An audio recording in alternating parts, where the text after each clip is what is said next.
Titration एक method है, एक एक्सपेरिमेंटल प्रोसीजर होता है जिससे हम किसी चीज का वॉल्यूम मालूम कर सकते हैं। टाइट्रेशन की पहले डेफिनेशन लिखते हैं। फर्ज करें कि आपके पास है HCl और है सोडियम हाइड्रोक्साइड। अब इन दोनों का रिएक्शन हुआ। HCl का वॉल्यूम आपने लिया कि यूं करें कि सोडियम हाइड्रोक्साइड का वॉल्यूम आपने लिया 20 ml और सोडियम हाइड्रोक्साइड की जो कंसंट्रेशन आपने ली वो ली 0.5 मोलर। अब आपको ये मालूम करना है कि सोडियम हाइड्रोक्साइड का वॉल्यूम आपने 20 ml लिया, सोडियम हाइड्रोक्साइड की कंसंट्रेशन 0.5 मोलर ली, तो सोडियम हाइड्रोक्साइड के साथ जो HCl रिएक्ट किया उस HCl की कंसंट्रेशन क्या थी, ये मालूम करना है। आपको क्या मालूम करना है? दो रिएक्टेंट हैं, एक रिएक्टेंट है HCl और दूसरा है सोडियम हाइड्रोक्साइड। सोडियम हाइड्रोक्साइड का वॉल्यूम आपको पता है, सोडियम हाइड्रोक्साइड की कंसंट्रेशन आपको पता है। एक सेकंड।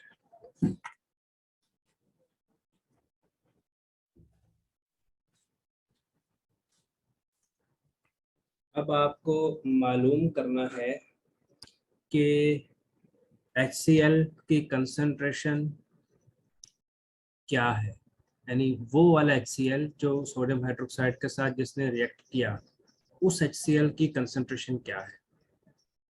तो इसके लिए जो मेथड यूज करेंगे उसे टाइट्रेशन कहते हैं। तो टाइट्रेशन की डेफिनेशन लिखते हैं। A method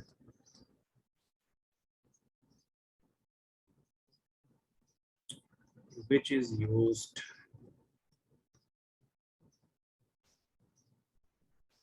to find volume of standard which is used to find volume of standard solution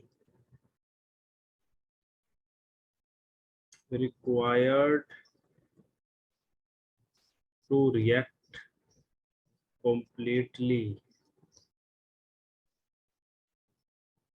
with non volume of an other solution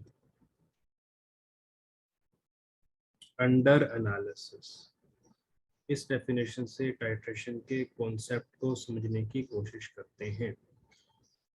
एक मेथड है which is used to find volume of standard solution required to react completely with non-volume of an other solution under analysis।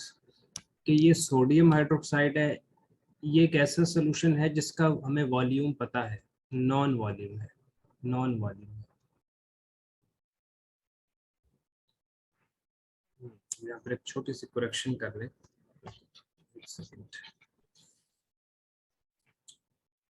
दो solution है, एक वो solution है जिसकी हमें concentration पता है, कंसंट्रेशन पता है, कंसंट्रेशन नॉन है, कंसंट्रेशन नॉन है, पता है इसकी कंसंट्रेशन क्या है।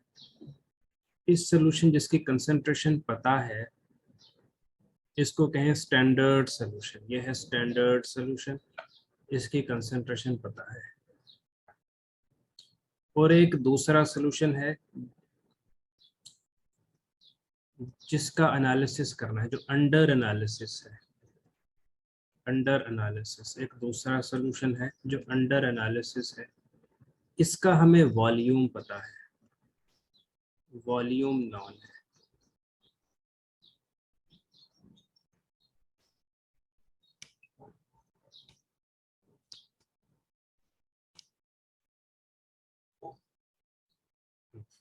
इसका हमें वॉल्यूम पता है, कंसंट्रेशन नहीं पता, कंसंट्रेशन ये नहीं पता।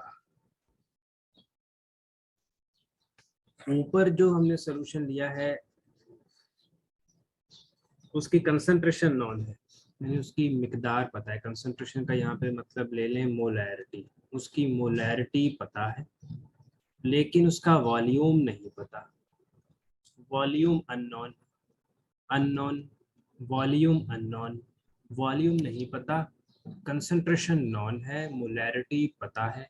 जिस सॉल्यूशन की कंसंट्रेशन पता है, मोलैरिटी पता है, उसे कहो स्टैंडर्ड सॉल्यूशन।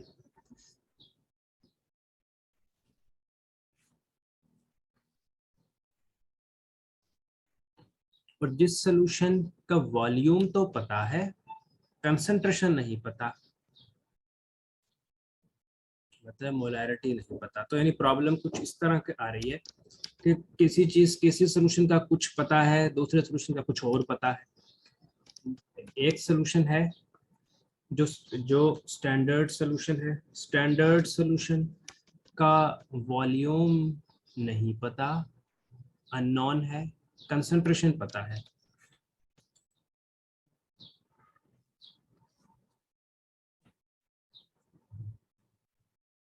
मतलब मैं इसे क्या देता हूँ, कंसंट्रेशन, इसकी इसकी मोलैरिटी को नाम दे देता हूँ M1, ये पता है। इसका वॉल्यूम को कह देता हूँ V1, ये नहीं पता। जो दूसरा सोल्यूशन है अंडर एनालिसिस, इसका वॉल्यूम नॉन है, यानी V2, ये पता है। कंसंट्रेशन यानी कि मोलैरिटी M2, ये नहीं पता। अब क्या करना है, अब इन दोनों को करवाना है react.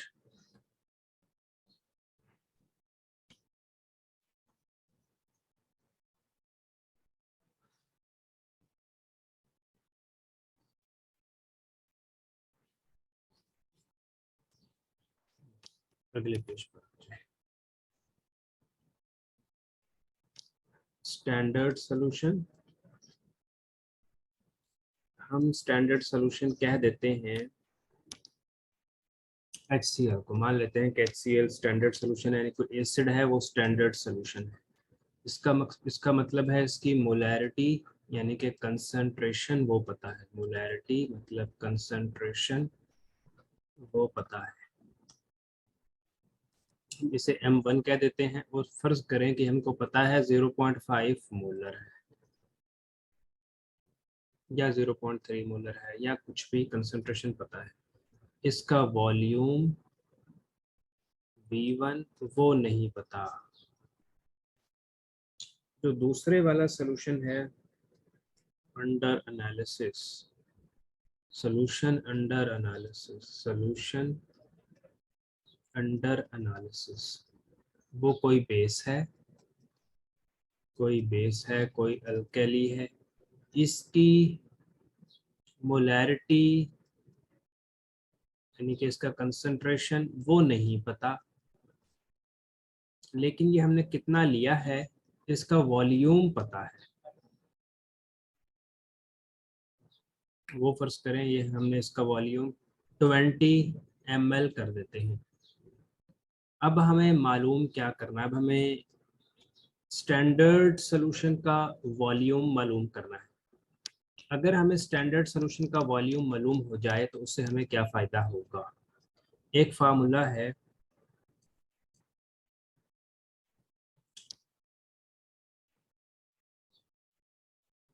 M1 V1 is equal to M2 V2।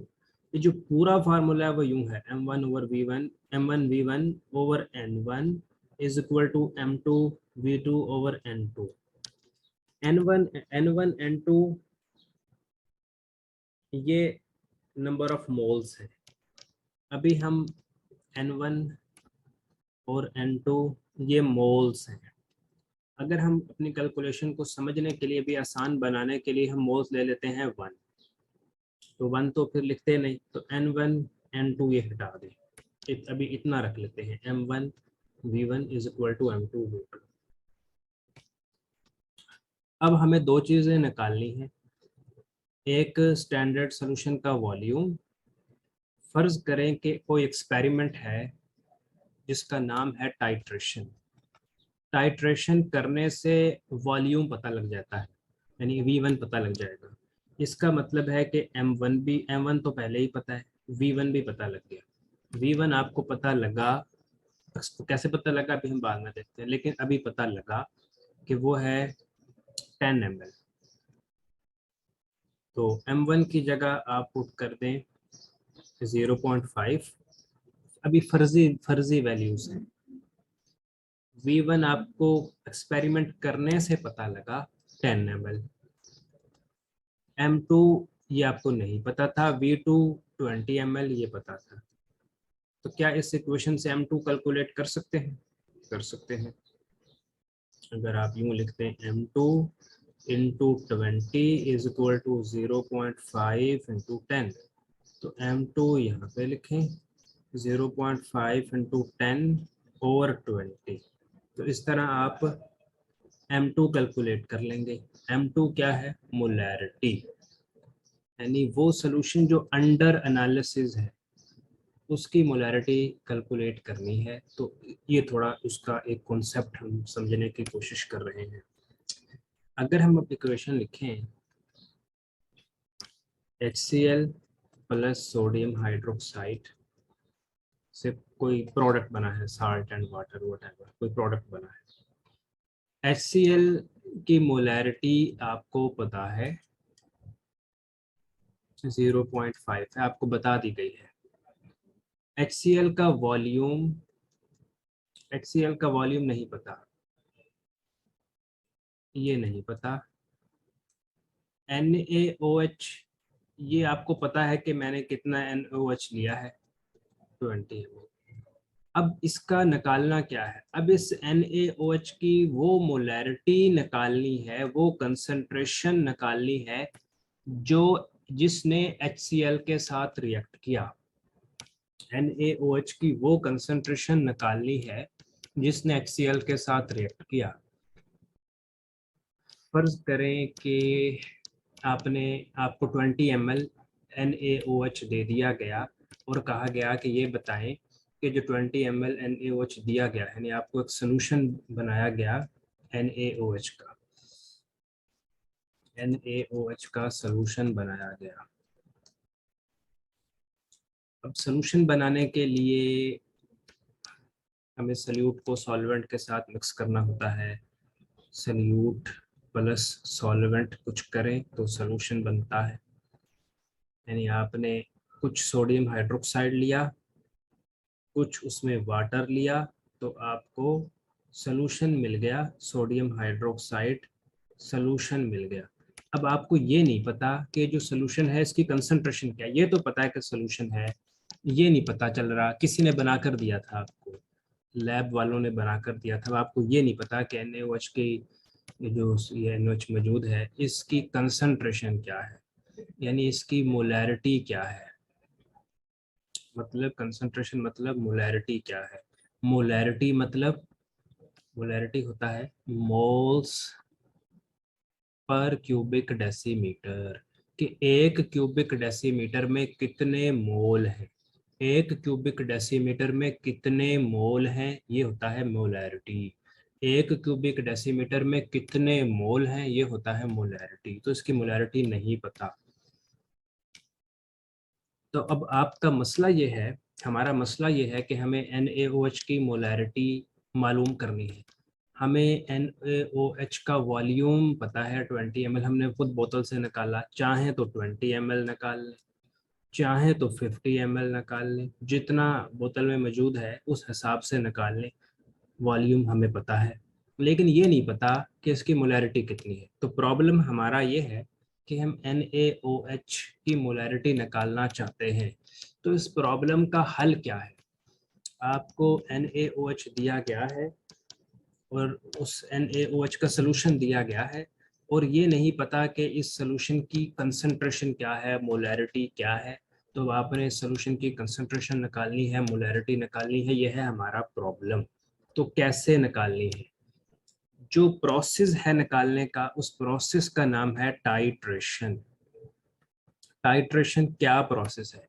Titration ये है कि जिस सोल्यूशन की आपको मोलैरिटी निकालनी है वो सोल्यूशन कहलाता है solution under analysis, solution under analysis, जिस सॉल्यूशन की आपको मोलैरिटी निकालनी है, कंसंट्रेशन निकालनी है, वो सॉल्यूशन क्या कहलाता है? सॉल्यूशन अंडर एनालिसिस कहलाता है। तो टाइट्रेशन करें, टाइट्रेशन का तरीका कार ये है कि भी जो सॉल्यूशन अंडर एनालिसिस होता है उसे किसी ऐसे सॉल्यूशन के साथ रिएक्शन करवाओ जो स्टैंडर्ड सॉल्यूशन है, स्टैंडर्ड सॉल्यूशन है।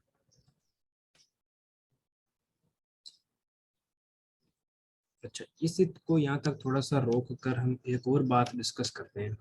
अगर हमें किसी भी चीज़ को मालूम करना हो ना, तो हमें कोई स्टैंडर्ड ज़रूर चाहिए होता है।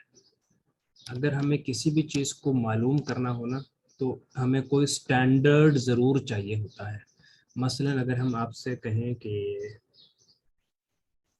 किसी से कहें कि 2 किलोग्राम वेजिटेबल्स लाओ, 2 किलोग्राम वेजिटेबल्स लाओ, तो अब हमें कैसे पता चलेगा कि जी अगर हम कितनी सब्जी उठाएं कि वो 2 किलोग्राम बन जाए? अगर हमें 2 किलोग्राम मैंगोज लेने हैं, तो मुझे कैसे पता चलेगा कि मैं 4 मैंगोज उठाऊं या 5 मैंगोज उठाऊं या मैं 10 मैंगोज उठाऊं तो 2 किलोग्राम हो जाएगा? मैं कितने मैंगोज उठाऊं का 2 किलोग्राम हो जाए? तो मुझे ये बात कैसे पता लगेगी? मुझे ये ऐसे पता लगेगी कि मैं कोई स्टैंडर्ड साथ में रखूंगा, कोई 2 किलोग्राम का वेट रखूंगा, फिर उस 2 किलोग्राम के वेट से मैंगोज का वेट कंपेयर करूंगा, तो मुझे पता चलेगा कि जो मैंने 7-8 मैंगोज उठाने हैं वो 2 किलोग्राम बनेंगे। यानी मुझे कोई स्टैंडर्ड ज़रूर चाहिए। इसी तरह यहाँ भी हमें एक स्टैंडर्ड चाहिए। अब मैंने सोडियम हाइड्रोक्साइड का कंसंट्रेशन मालूम करनी है, जैसे मैंगोज का वेट मालूम करना था, तो मुझे एक स्टैंडर्ड सोल्यूशन चाहिए। अब स्टैंडर्ड सोल्यूशन वो है जिसकी, स्टैंडर्ड सोल्यूशन उस सोल्यूशन को कहते हैं जिसकी मोलैरिटी पता हो, जिसकी कंसंट्रेशन पहले से पता हो। तो मैंने स्टैंडर्ड सोल्यूशन और सोल्यूशन अंडर एनालिसिस का आपस में रिएक्शन करवा दिया। अब इसके रिएक्शन से मुझे क्या फ़ायदा होगा? ये देखिए, एक इस तरह का अपरेटस लेते हैं, इसे कहते हैं ब्यूरेट, इस पे वैल्यूज लिखी होती हैं, इसे कहते हैं ब्यूरेट। नीचे एक इस तरह की शेप की फ्लास्क लेते हैं, इस फ्लास्क को कहते हैं टाइट्रेशन फ्लास्क, इस फ्लास्क को कहते हैं टाइट्रेशन फ्लास्क, और इसे कहते हैं ब्यूरेट।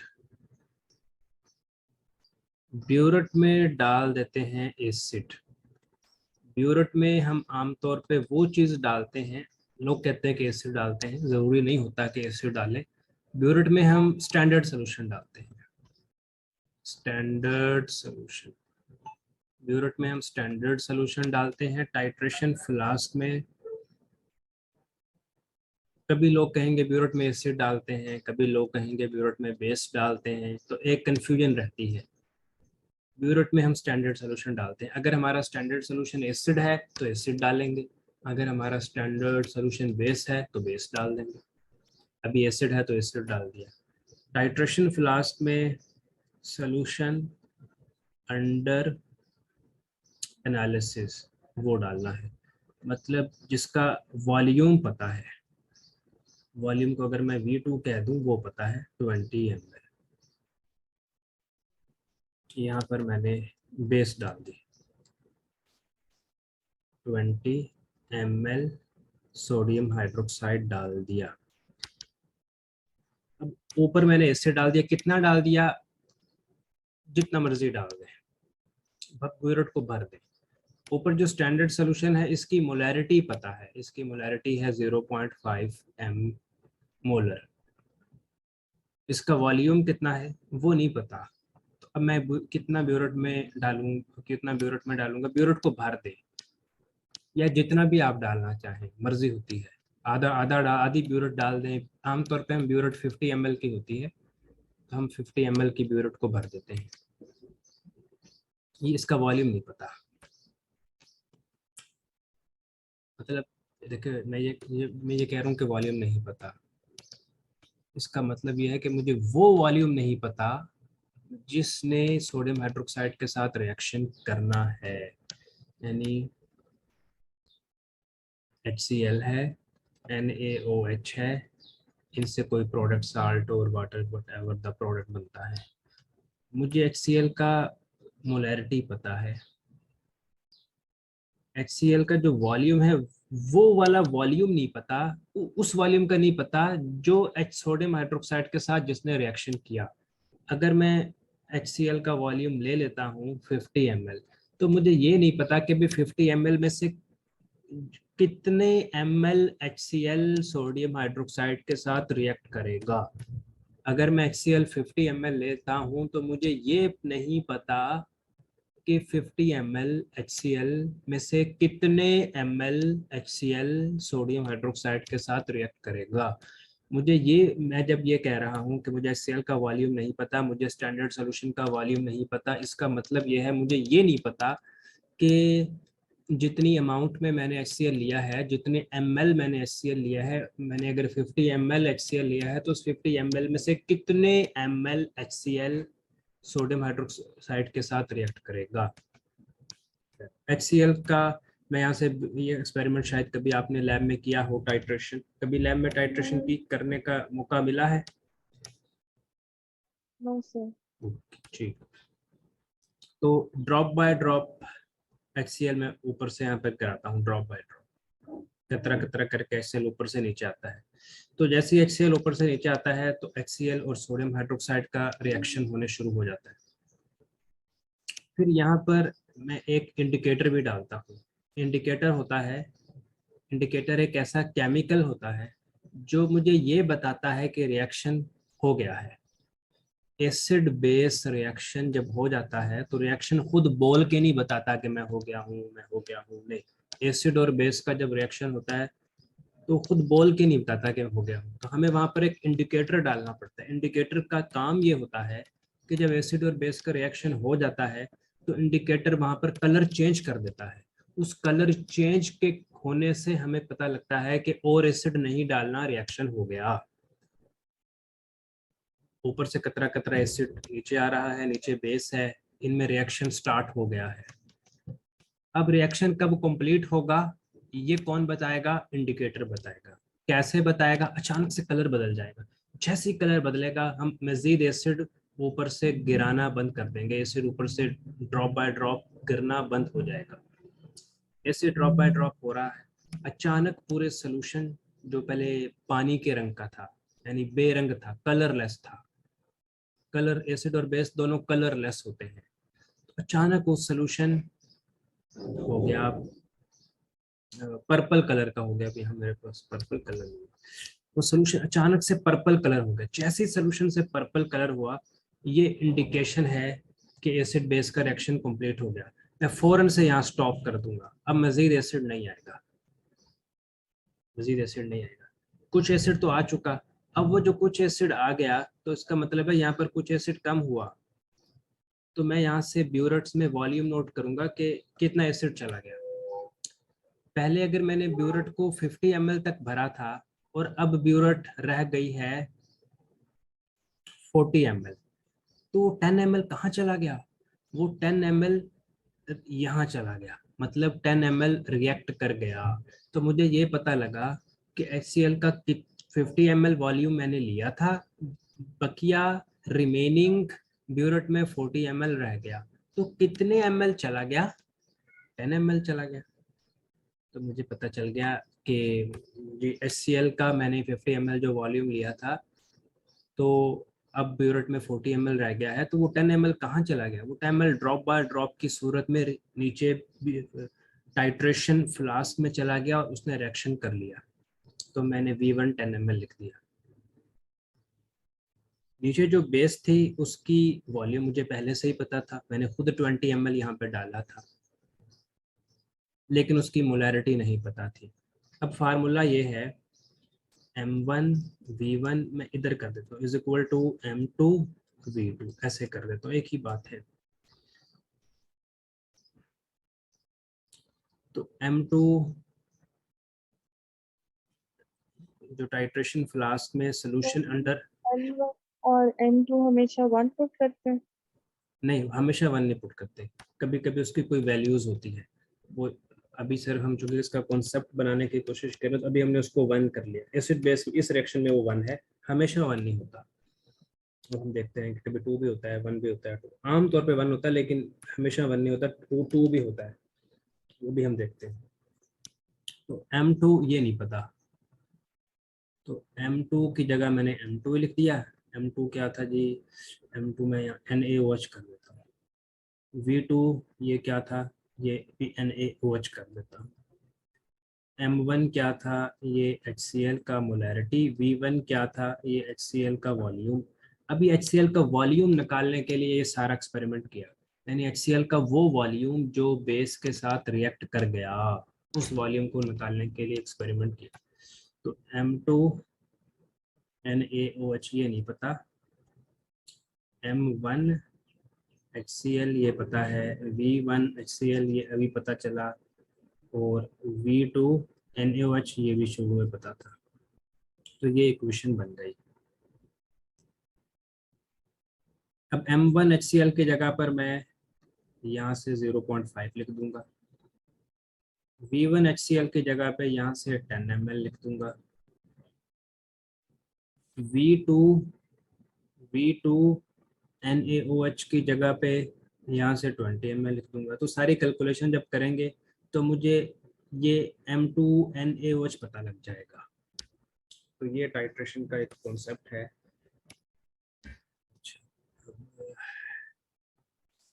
डेफिनेशन को दोबारा देखें।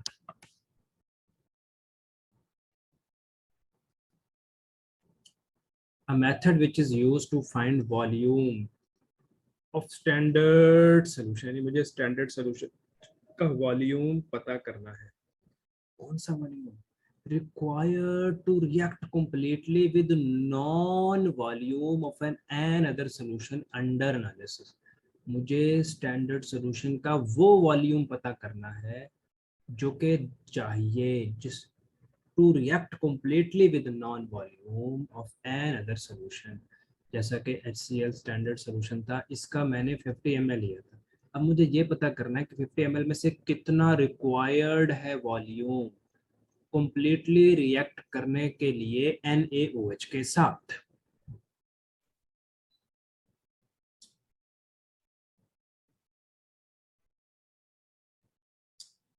अच्छा, अब आपके पास बुक पड़ी होगी, थोड़ा सा उससे रीड करते हैं तो इसका ये कॉन्सेप्ट और बन जाएगा।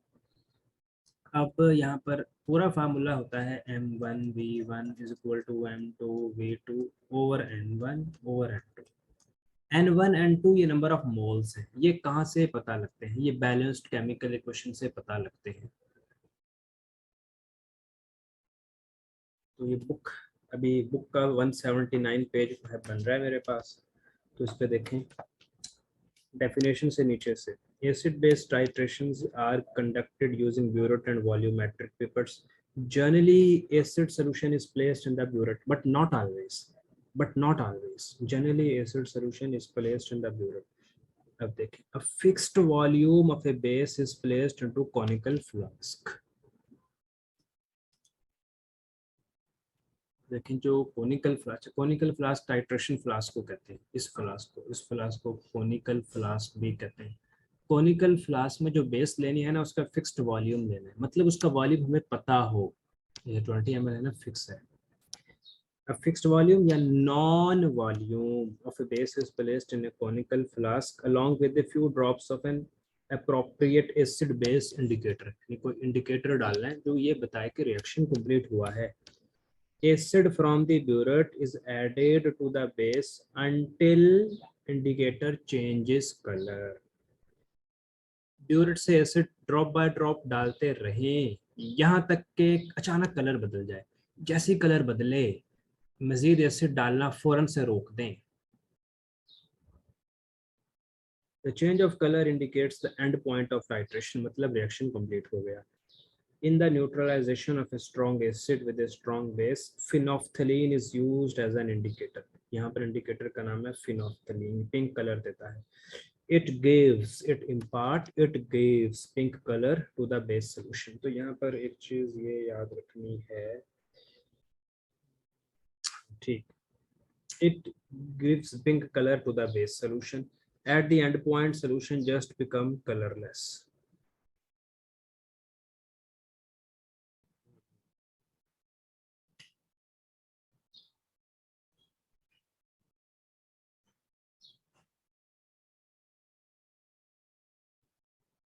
At the end point, solution just become colorless. Solution का तो pink color होना चाहिए. अच्छा, इस लाइन को भी छोड़ दें, मैं इसको देखता हूँ ये लाइन ये क्या है. At the end point, solution just become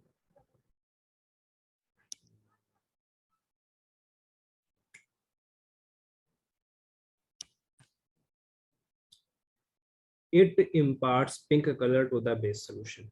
जैसे ही एंड पॉइंट होता है, यानी वो वाला पॉइंट जिस पॉइंट पे रिएक्शन कंप्लीट हो जाता है, उस पॉइंट पे सॉल्यूशन में कलर चेंज होता है, कलरलेस नहीं होता. सॉल्यूशन पहले ही कलरलेस होता है. द इस पे क्वेश्चन मार्क लगा दें, इसे हम बाद में देखते हैं कि क्या कहना चाह रहा है इस पॉइंट पे, इस लाइन पे. The molarity of acid base solution under test is determined with the help of following equation. यानी जो सॉल्यूशन अंडर टेस्ट है, सॉल्यूशन अंडर एनालिसिस है, उसकी मोलैरिटी हम इस इक्वेशन से निकाल सकते हैं. तो molarity of base, volume of base, हमने उसे एसिड बेस कह दिया. यानी आप यूं कर सकते हैं, M1V1 is equal to M2V2 over N1 over N2. अब आपकी मर्जी है, इधर आप बेस कंसीडर कर लें, इधर एसिड कंसीडर कर लें, या आपकी मर्जी है कि M1V1 over N1 is equal to M2V2 over N2. इधर आप एसिड कंसीडर कर लें और इधर बेस कंसीडर कर लें. बीच में इक्वालिटी का साइन है, उससे फर्क नहीं पड़ता. अब M1 क्या है? Molarity of base. V1 क्या है? Volume of A base taken in flask, non volume of A base taken in flask. N1 क्या है? Number of moles of A base. M2 क्या है? मोलैरिटी ऑफ एसिड, मतलब concentration of acid. V2 क्या है? Volume of acid used from the burette. Burette में जितना acid आपने डाला था, उसमें से कितना एसिड यूज हुआ, यह है V2. N2 क्या है? Number of moles of acid. अब ये टोटल 6 बातें हैं, 6 पैरामीटर्स हैं, 1 2 3 4 5 6. अगर इसमें से 5 पता हो, 5 नॉन होना जरूरी है, तो छठा कैलकुलेट कर सकते हैं. फिर सेल्फ चेक एक्सरसाइज है. इस एक्सरसाइज में जो एग्जांपल है इसे भी करते हैं.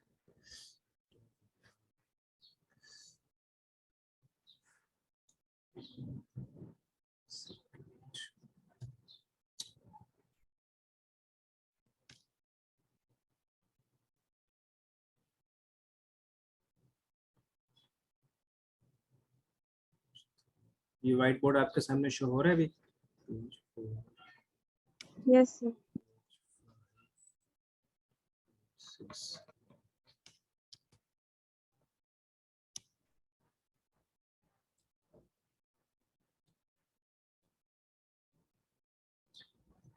अब इस क्वेश्चन को यहीं से बुक से रीड कर लेते हैं. In a titration it is found that 25 cubic centimeter of 0.12 molar sodium hydroxide.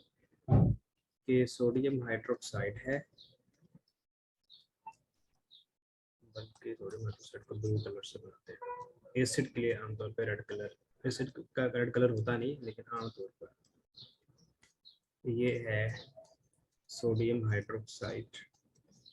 इसकी मोलैरिटी, अब इसमें M2 M1 की कंफ्यूजन से बचने के लिए आप यूं भी लिख सकते हैं, इसकी मोलैरिटी है NaOH, वो है 0.12 मोलर, और इसका वॉल्यूम है जो भी गिवन है 25 क्यूबिक सेंटीमीटर. दूसरी चीज है HCl. HCl की जो मोलैरिटी गिवन है, वो कोई नहीं गिवन. HCl का जो वॉल्यूम गिवन है वो 30 क्यूबिक सेंटीमीटर गिवन है.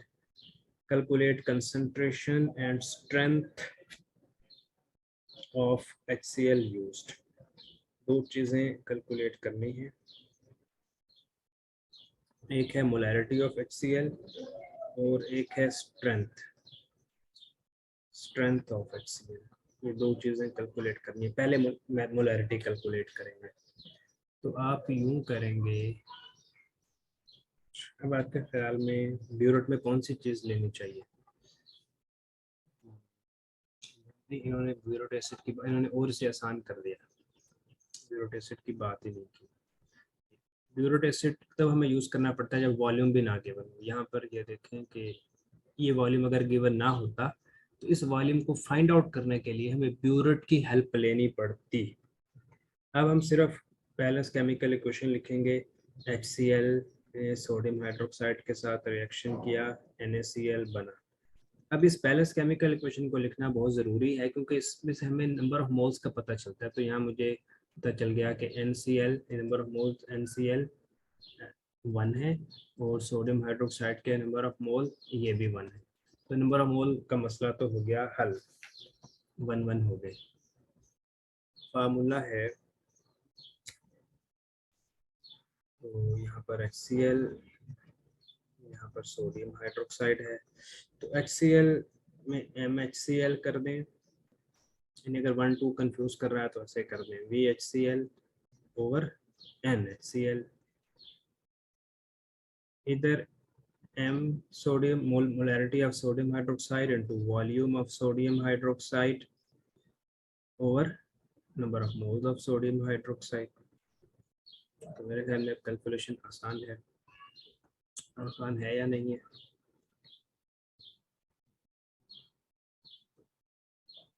MHCl ये फाइंड करना है, इसको इधर ही रहने दें। VHCl यहाँ पर मल्टीप्लाई हो रहा है, उधर जाकर डिवाइड हो जाएगा।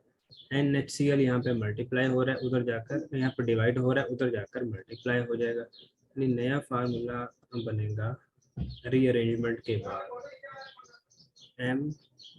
MnAOH VnAOH into NHCl over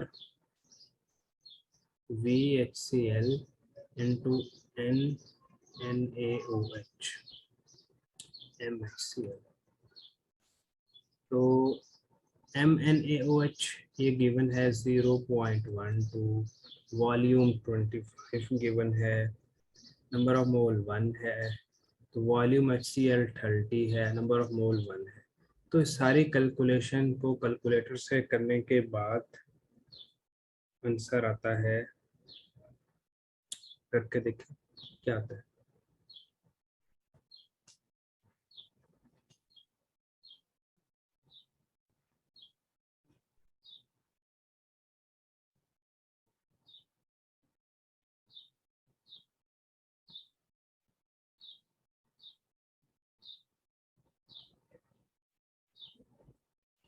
आता है 0.1। शाबाश। इस तरह आपने मोलैरिटी निकाल ली 0.1। अब इसकी एक और चीज़ निकालनी है, स्ट्रेंथ। स्ट्रेंथ का तरीका ये है, स्ट्रेंथ का फार्मूला ये है कि किसी भी सोल्यूशन की जब स्ट्रेंथ निकालनी हो तो उसकी जो मोलैरिटी निकाली जाए उसकी मोलैरिटी को मल्टीप्लाई कर दें मोलर मास से, तो स्ट्रेंथ ऑफ सोल्यूशन आ जाती है। मोलैरिटी इसकी 0.1 है, मोलर मास 36.5 आता है HCl का। तो आपके पास इसकी स्ट्रेंथ पता लग जाएगी। इसे आप डेंसिटी भी कह सकते हैं, डेंसिटी कह लेंगे, स्ट्रेंथ कह लेंगे। नेक्स्ट है स्ट्रॉन्ग वीक एसिड, वो नेक्स्ट क्लास में करेंगे बेटे। यहाँ से आप कुछ पूछना चाहो तो वो पूछ लो।